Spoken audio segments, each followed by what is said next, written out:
Magandang araw, CCF family. Welcome to Sunday Fast Track, where we ask real-life questions and we give you biblical truths. Ako po si James Reyes mula sa Exalt Worship Ministry at kasama natin ngayon ang ating speaker na si Pastor Leo Mata upang sagutin ang inyong mga katanungan. Magandang araw, Pastor Leo. Magandang araw, James. Maraming salamat po sa mensahe na inyong pinahatid sa amin.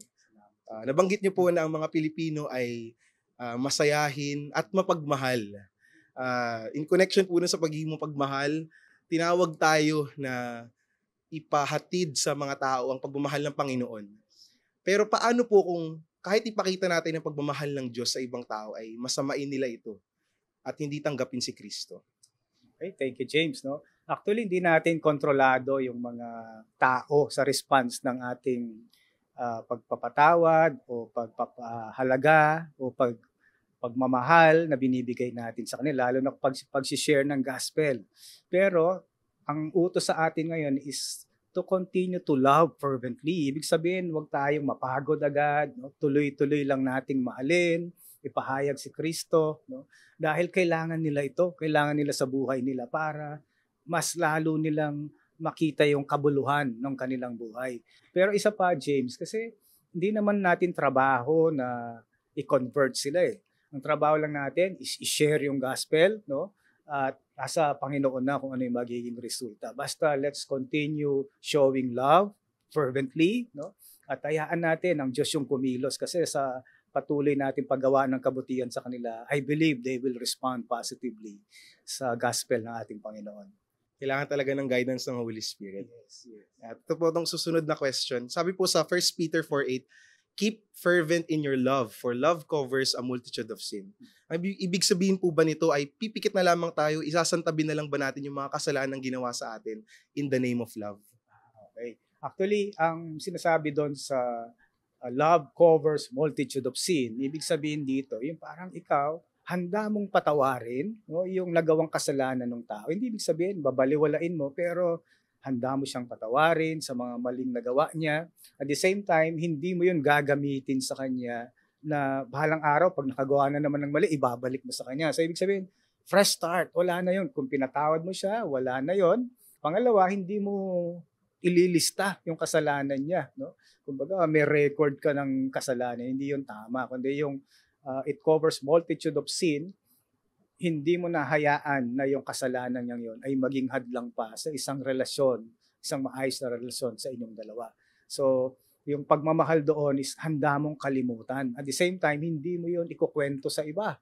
Kasi minsan parang sinisiraan pa natin yung pagkatao ng tao na yon. So, yung ibig sabihin no, kapag it covers multitude of sin, iingatan mo yung buhay ng taong yon na hindi mapasama sa harap ng mga tao.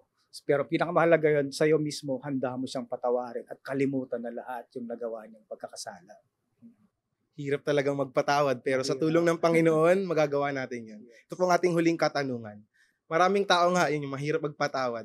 Pero dapat bang hayaan nating pumasok muli ang taong nakasakit sa buhay natin? At kadugtong po ng tanong na yun, loving pa rin ba kung mag-set ako ng standards, gumawa ako ng boundaries rather, sa taong ito? Okay, no? Kasi naalala ko yung kwento ni Peter. Si Peter, siya yung talagang nakaranas na ipagkanulo niya si Jesus, na i-deny niya, pero binigyan siya ng pagkakataon ng Diyos na makabawi. No? So kung sasabihin mo, magsiset ba ako ng boundaries sa taong nagkasala sa akin, ang natutunan natin kanina, yung impact ng pagpapatawad, no?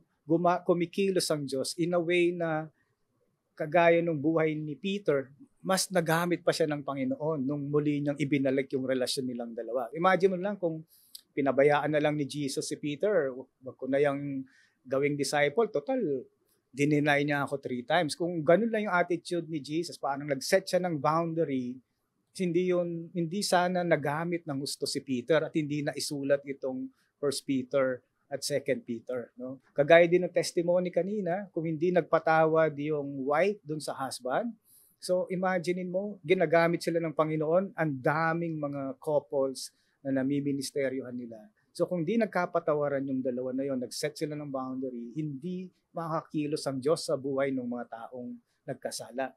So siguro kung pinaka-boundary lang yung pag-uusapan ko talagang kung talagang kailangan mag-set, ay yung kung medyo threatening na siguro yung tao, no? Talagang nakasalalay na yung kaligtasan mo, no? Baka pag binalik mo yung relasyon nyo, pwedeng ikapahamak mo. Baka yon ang mag-set ng boundary. Pero kung hindi naman ganon, let's love fervently. No? I-extend natin, yun yung talagang yung muscle natin, strain natin to win that person for Jesus. Maraming salamat, Pastor Leo, sa mga katanungan na may yung sinagot.